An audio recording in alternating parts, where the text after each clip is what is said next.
سرکار غریب نواز علی رحمۃ الرضوان کی تمام زندگی اللہ رب العزت کو راضی کرنے میں صرف ہو گئی۔ پیارے نبی صلی اللہ تعالی علیہ وسلم کی محبت کا جام لوگوں کو پلانے میں آپ نے صرف کر دیا۔ آپ جہاں جاتے وہاں جا کر اللہ رب العزت کے دین کو لوگوں تک پہنچاتے، اللہ رب العزت کے احکاموں کو لوگوں تک پہنچاتے، پیارے نبی صلی اللہ تعالی علیہ وسلم کی سنتوں کو لوگوں تک پہنچاتے۔ آپ کی نگاہیں جس کے طرف چل جاتی وہ اگر اپنے وقت کا گناہگار بندہ ہوتا، بدبخت ہوتا، تو وہ گناہوں سے توبہ کر کے اللہ رب العزت کا نیک بندہ بن جاتا۔ اللہ کے ولیوں کی یہ شان ہوتی ہے کہ وہ اپنے زندگی کے ہر ایک ساعت کو، ہر ایک وقت کو اللہ اس کے رسول کے خاطر قربان کر دیتے ہیں۔ ان کی کوئی اپنی ایسی فکر نہیں ہوتی ہے جو فکر قرآن و حدیث کے موافق نہ ہو۔ ان کی زندگی قرآن و حدیث کے اعتبار سے گزرتی ہے۔ ان کا اٹھنا، ان کا بیٹھنا، ان کا لوگوں کے ساتھ گفتگو کرنا، ان کا لوگوں کو مرید کرنا، چاہنے والوں سے محبت کرنا، یہ تمام چیزیں قرآن و حدیث کے موافق ہوتی ہیں۔ اسی لیے ہر کوئی جو عقل سلیم رکھتا ہے انہیں چاہیے کہ وہ اپنے مرشد حقیقی سے محبت کرے۔ اگر ان کے مرشد باحیات نہ ہو، ان کا وصال ہو گیا ہو، تو وہ اپنے مرشد کے چشم و چراغ سے محبت کرے، اپنے مرشد کے چشم و چراغ سے فیض و برکات حاصل کرنے کی کوشش کرے۔ اگر یہ بھی میسر نہ ہو تو وہ اپنے مرشد حقیقی کی مزار پاک میں جائے، وہاں دعا کرے، اپنی التجائیں ان کی بارگاہ میں عرض کرے۔ اگر یہ بھی ممکن نہ ہو، اس کے پاس اتنے ساز و سامان نہ ہو کہ وہ اپنے مرشد حقیقی کے مزار پاک میں جائے، تو اپنے گھر سے ہی اپنے مرشد حقیقی کی بارگاہ میں التماس کرے، اپنی مرشدی سیدی کی بارگاہ میں دعا کرے۔ یقیناً وہ ان کی رہنمائی فرمائیں گے، وہ ان کی باتوں کو سن کر غیب سے ان کی مدد فرمائیں گے۔ یقیناً یہ فیضان اب تک جاری اور ساری ہے، اس فیضان کا سلسلہ اب تک منقطع نہ ہوا ہے، اور قیامت تک انشاءاللہ تعالی بزرگان دین کا فیضان ان کے چاہنے والے، ان کے ماننے والے پر جاری اور ساری رہے گا انشاءاللہ تعالی۔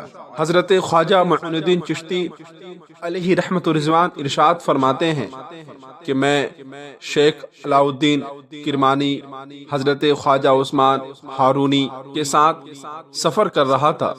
میں دمشق میں جامع مسجد کے سامنے جا کر بیٹھ گیا، اور وہ ایسی مقدس جگہ ہے کہ جہاں جو بھی دعائیں مانگی جاتی ہے ان کی حاجتیں اور ان کی دعائیں اللہ رب العزت کے فضل و کرم سے قبول ہو جاتی ہیں۔ حضرت خواجہ معین الدین چشتی علیہ رحمۃ الرضوان ارشاد فرماتے ہیں کہ ہم نے انبیاء اکرام علیہ صلاۃ وسلام کے مزارات کی زیارت کی اور یہاں چند بزرگ سے ملے۔ یقین جانیں کہ جہاں پاک مقام ہوتا ہے، جہاں اولیاء صالحین کے قبور ہوتے ہیں، وہاں اللہ کے نیک ولی مل ہی جاتے ہیں، وہاں اللہ رب العزت کی رحمتیں نازل ہوتے رہتی ہیں، وہاں اللہ رب العزت کی رحمتیں پکارتے رہتی ہیں۔ سرکار غریب نواز علیہ رحمۃ الرضوان ارشاد فرماتے ہیں کہ ایک دن ہم جامع مسجد دمشق میں بیٹھے ہوئے تھے اور ہمارے قریب چند درویش بھی بیٹھے ہوئے تھے۔ حضرت محمد عارف صاحب رحمۃ اللہ تعالی علیہ نے ارشاد فرمایا کہ قیامت کے دن مالداروں سے حساب ہوگا اور درویشوں سے کوئی حساب نہ ہوگا۔ حضرت خواجہ معین الدین چشتی علی رحمۃ الرضوان ارشاد فرماتے ہیں کہ یہ بات ایک شخص پر بری گزری، وہ بحث و مباحثہ کرنے لگا اور کہنے لگا کہ آپ نے تو یہ بات ارشاد فرمائی ہے، یہ بتائیں یہ کون سی کتاب میں مذکور ہے، کون سی کتاب میں لکھا ہوا ہے؟ حضرت خواجہ معین الدین چشتی علی رحمۃ الرضوان ارشاد فرماتے ہیں کہ حضرت عارف صاحب رحمۃ اللہ تعالی علیہ کو اس کتاب کا نام یاد نہ تھا۔ انہوں نے کچھ دیر مراقبہ کیا اور فرشتوں کو حکم ہوا کہ جس کتاب میں یہ بات مکتوب ہے، جس کتاب میں یہ بات تحریر ہے، اس کتاب کو اس شخص کو دکھاؤ۔ حضرت خواجہ معین الدین چشتی علی رحمۃ الرضوان ارشاد فرماتے ہیں کہ حضرت عارف صاحب رحمۃ اللہ تعالی علیہ نے وہ کتاب اس آدمی کے سامنے لا کر رکھ دی۔ کتاب دیکھ کر اس آدمی کو شرمندگی محسوس ہوئی اور اس نے اپنے سر کو حضرت عارف صاحب رحمۃ اللہ تعالی علیہ کے قدموں میں رکھ دیا اور معافی کا طلبگار ہو گیا۔ یقین جانے کہ اولیاء صالحین کی زندگی جو ہوتی ہے ہمارے لیے ایک ایسی زندگی ہے کہ ہم آخرت کی فکر حاصل کر سکتے ہیں، ہم اللہ رب العزت کی قربت حاصل کر سکتے ہیں، ہم سرکار دو جہان صلی اللہ تعالی علیہ وسلم کے سچے پکے عاشق بن سکتے ہیں۔ اسی لیے اعتراض کرنے والے اعتراض کرتے ہی رہتے ہیں، کہتے ہیں کہ ولی کی بارگاہ سے کیا ملتا ہے، ولی کی بارگاہ سے کچھ نہیں ملتا ہے، لوگ ولی کی بارگاہ میں یوں ہی جاتے ہیں، اپنے وقت کو ضائع کر دیتے ہیں، وہ تو مر گئے، مٹی میں مل گئے، اب ان سے کچھ ہونے جانے کو نہیں ہے، چھوڑو ان ولی کی بارگاہ کو، ان میں کچھ نہیں رکھا ہے۔ یہ ایسے لوگ کہتے ہیں جن کے دل میں نہ ہی اللہ رب العزت کا خوف ہوتا ہے اور نہ ہی جن کے دل میں اللہ کے پیارے حبیب صلی اللہ تعالی علیہ وسلم کی محبت ہوتی ہے۔ وہ دنیا کی محبت کو اپنے دل میں داخل کر لیتے ہیں، دنیا کی محبت کو اپنے دل میں ڈال لیتے ہیں، اور جس کے دل میں دنیا کی محبت ہو، جس کے دل میں دنیا کی عیش و عشرت حاصل کرنے کی چاہت ہو، تو کیا اس کے دل میں خوف خدا آ سکتا ہے؟ کیا وہ عاشق رسول بن سکتا ہے؟ کیا وہ صحابہ اکرام رضوان اللہ تعالی علیہم اجمعین پر اپنی جان نچھاور کرنے والا بن سکتا ہے؟ کیا وہ اولیاء صالحین سے محبت کرنے والا بن سکتا ہے؟ ہرگز ہرگز نہیں بن سکتا ہے۔ اللہ رب العزت کا خاص فضل و کرم ان بندوں پر ہوتا ہے جن کے دل میں اولیاء صالحین کی محبت ہوتی ہے، جن کے دل میں بزرگان دین کا ادب و احترام ہوتا ہے۔ آج ہمارے اسلاف اگر نہ ہوتے، آج اگر اولیاء صالحین دنیا میں نہ ہوتے، تو سوچئے کہ ہمیں عاشق رسول کون بناتا، ہمیں اللہ رب العزت کے قریب ہونے کا راستہ کون بتاتا، کون ہمیں بتاتا کہ دنیا کچھ بھی نہیں ہے، دنیا تو فانی ہے، کون ہمیں بتاتا کہ دنیا میں ایسے رہو جیسے ایک مسافر رہتا ہے۔ یقین جانے کہ اللہ رب العزت کے صحیح پیغام کو ہم تک پہنچانے کے لیے اولیاء صالحین دنیا میں تشریف لائے ہیں۔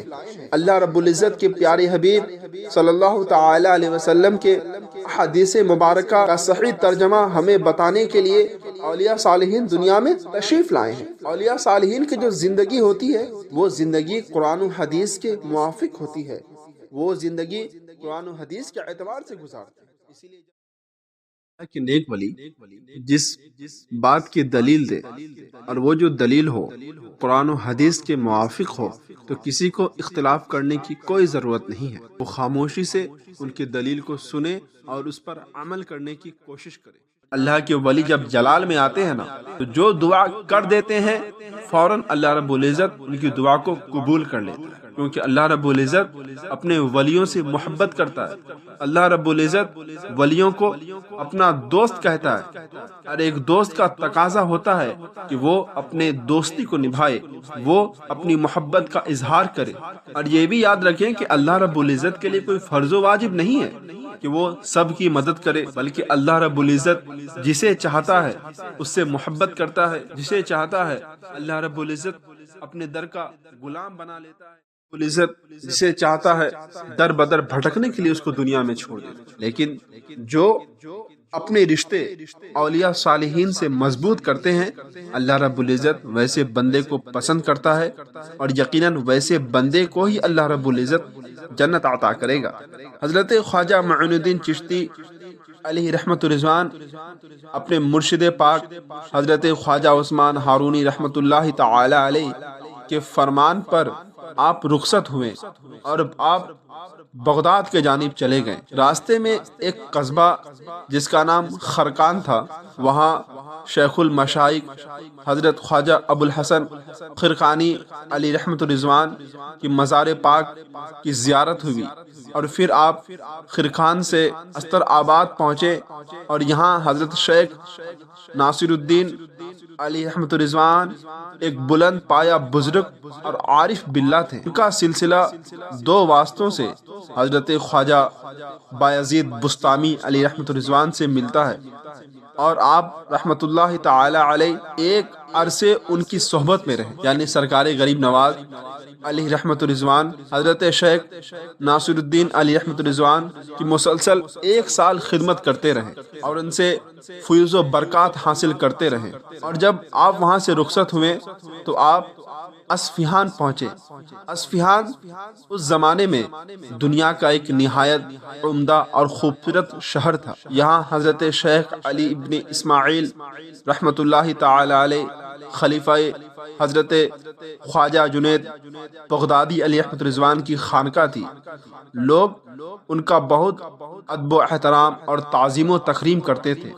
لوگ دور دور سے ان کی زیارت کے واسطے آتے تھے، اور سرکار غریب نواز علیہ رحمت الرضوان نے اصفہان پہنچ کر حضرت شیخ محمود اصفہانی رحمت اللہ تعالی علیہ سے ملاقات کی۔ اور یقین جانے کہ بزرگان دین کا یہ سلسلہ، یہ طریقہ رہا ہے کہ وہ اپنی زندگی میں سفر کرتے رہتے تھے۔ وہ اپنی زندگی میں ہمیشہ ایک سے بڑھ کر ایک اللہ کے ولی کی تلاش میں نکل جایا کرتے تھے۔ ہمیشہ وہ اپنی زندگی میں اللہ رب العزت کے نیک بندوں کی تلاش کیا کرتے تھے۔ ہر ولی کا یہی سلسلہ ہے کہ وہ اپنی تمام زندگی ذکر و اذکار میں صرف کر دیتے، نیک کاموں میں صرف کر دیتے، لوگوں کو دین کی دعوت دینے میں صرف کر دیتے۔ وہ اپنی ذات کے لیے کچھ نہیں کرتے۔ یقین جانے ابھی بھی جو اولیاء صالحین دور حاضر میں موجود ہیں، اگر آپ کی ان سے ملاقات ہو، آپ ان کی زندگی کو دیکھیں گے تو آپ کو یہ معلوم چلے گا کہ یقیناً وہ سچے پکے اللہ رب العزت کے بندے ہیں، یقیناً وہی عاشق رسول ہیں، اور یقیناً وہی جنت کے مستحق۔ کیوں؟ اسی لیے کہ ان کی زندگی کی تمام خواہشات اللہ اس کے رسول کے موافق ہیں۔ لیکن آج عام انسان کو دیکھ لیجئے، ان کی زندگی کی خواہشیں کیسی ہونے لگی ہے۔ ان کی زندگی کی خواہش دنیا کے اعتبار سے ہے، وہ دنیا میں رہنا پسند کرتے ہیں، دنیا کی زندگی کو ترجیح دیتے ہیں۔ وہ سوچتے ہیں کہ دنیا میں جب تک ہم ہیں عیاشی کر لیں، عیش و عشرت سے اپنی زندگی گزار لیں، مرنے کے بعد تو میرے اولاد مولانا صاحب کو، حاجی صاحب کو میری قبر میں لائیں گے اور بولیں گے فاتحہ پڑھو۔ وہ سوچتے ہیں کہ میرے مرنے کے بعد چند بچے آئیں گے، وہ پان کھانی کریں گے، میرے لیے دعا کریں گے۔ یہ ان کی غلط فہمی ہے۔ یقین جانیں کہ مرنے کے بعد اگر کسی کے لیے دعا کی جاتی ہے، ممکن ہے کہ اللہ رب العزت اس کی دعا کو قبول کر لے، ممکن ہے کہ اللہ رب العزت اس کے لیے جنت کی کھڑکی کھول دے۔ لیکن اصل کامیابی وہ ہے جب انسان مرنے سے پہلے اللہ رب العزت کو راضی کر لے، رسول اعظم صلی اللہ تعالی علیہ وسلم کو راضی کر لے۔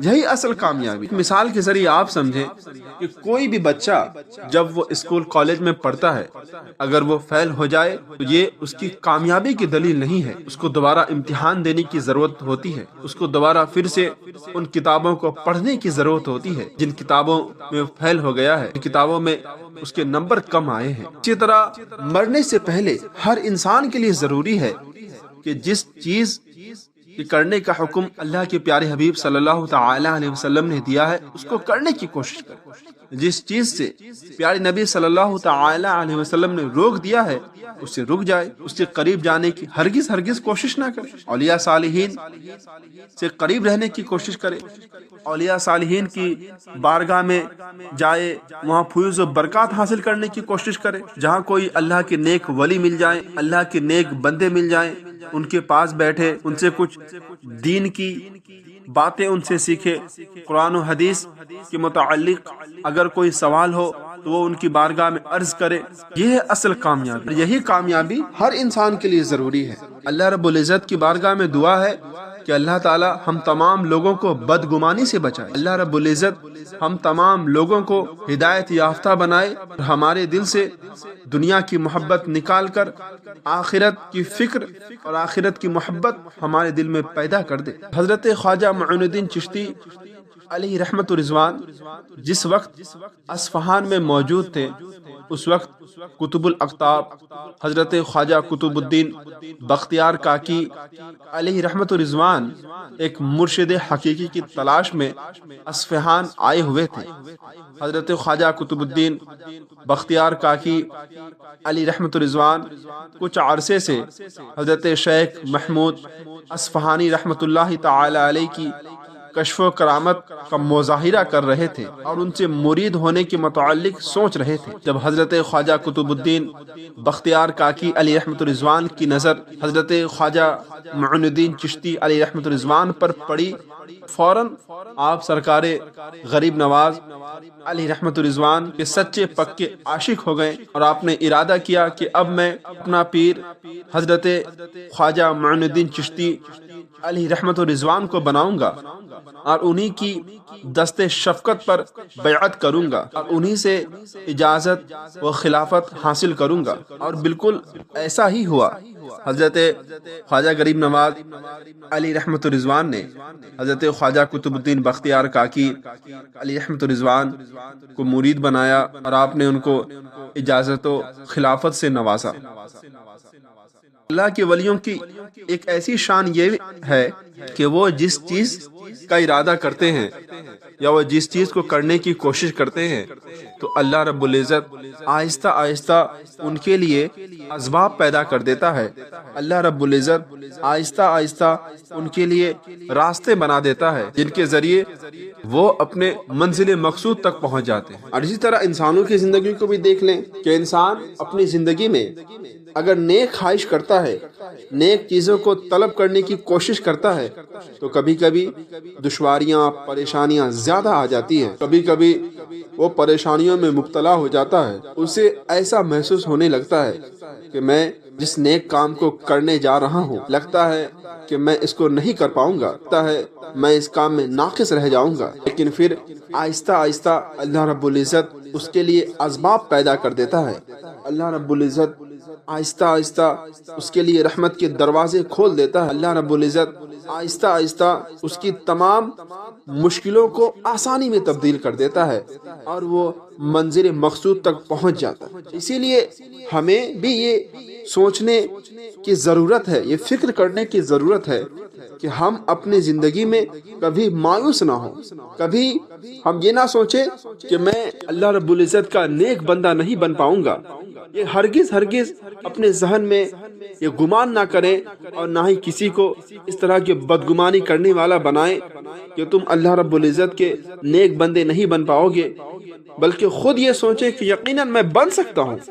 اللہ رب العزت اپنے جس بندے کو پسند کرتا ہے اس بندے کو اپنے قریب کر لیتا ہے اور اس بندے کے لیے اپنے رحمت کے دروازے کو کھول دیتا ہے۔ شرط یہ ہے کہ انسان سچے دل سے توبہ کر لے اور اللہ رب العزت کو راضی کرنے کی کوشش کرتے رہے، یقیناً اللہ رب العزت راضی ہو جائے گا۔ اس لیے کہا گیا ہے کہ صرف ارادے کرنے سے منزل نہیں ملتے ہیں، بلکہ ارادے کرنے کے ساتھ ساتھ انسان کو کوشش کرنے کی ضرورت ہے، انسان کو محنت و مشقت کرنے کی ضرورت ہے، انسان کو اسے حاصل کرنے کے لیے گھر سے باہر نکلنے کی ضرورت ہے۔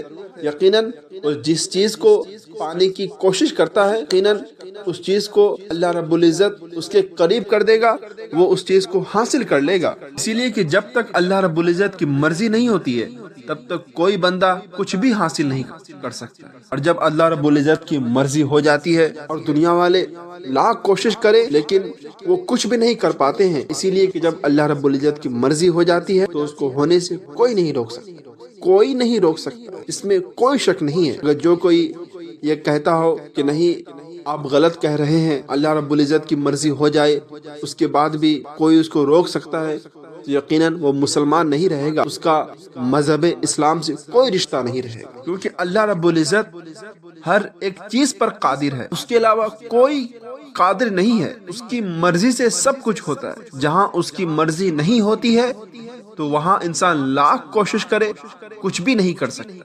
اسی لیے مسلمانوں کو چاہیے کہ مسلمان اپنے عقائد کو بھی صحیح کرنے کی کوشش کرے، اپنے توحید کو بھی صحیح کرنے کی کوشش کرے۔ یہی اولیاء صالحین کا پیغام ہوتا ہے کہ وہ انسانوں کو اللہ رب العزت کی حقانیت بتاتے ہیں، وہ انسانوں کو اللہ رب العزت سے قریب کر دیتے ہیں تاکہ وہ اللہ رب العزت کا نیک بندہ بن جائے، تاکہ وہ جنتی بن جائے۔ یہی مشن ہوتا ہے جس کو لے کر اولیاء صالحین چلتے ہیں اور اپنی زندگی گزر بسر کرتے ہیں۔